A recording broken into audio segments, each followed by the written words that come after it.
Jizan KMCC central committee സംഘടിപ്പിച്ച mega ഇഫ്താർ വിരുന്ന് ജിസാൻ പ്രവാസികളുടെ സംഗമവേദിയായി. National KMCC acting secretary Haris Kalayi ഉദ്ഘാടനം ചെയ്തു. 1500-ലേറെ പേർ പങ്കെടുത്തതായി സംഘാടകർ അറിയിച്ചു. ജിസാൻ ഹാപ്പി ടൈം ടവറിന് സമീപമുള്ള മൈതാനിയിലാണ് ഇഫ്താർ വിരുന്ന് സംഘടിപ്പിച്ചത്. ഇഫ്താർ സംഗമത്തോടനുബന്ധിച്ച് നടന്ന പൊതുസമ്മേളനത്തിൽ പ്രസിഡന്റ് ഷംസു പൂക്കോട്ടൂർ അധ്യക്ഷത വഹിച്ചു.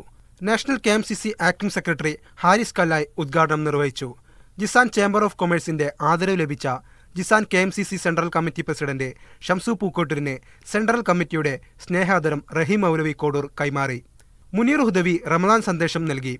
General secretary Khalid Padla, doctor Mansoor Nalakath, Sadiq master, Jamal Kambil, Jasmal Valamangalam, Basheer Akkode, Siraj Pulloorampara, Abdul Gafoor Munniyur, KP Shafi Kodakkal, Moosa Valiyora, Salam Perumanna തുടങ്ങി സെൻട്രൽ കമ്മിറ്റി ഭാരവാഹികൾ നേതൃത്വം നൽകി.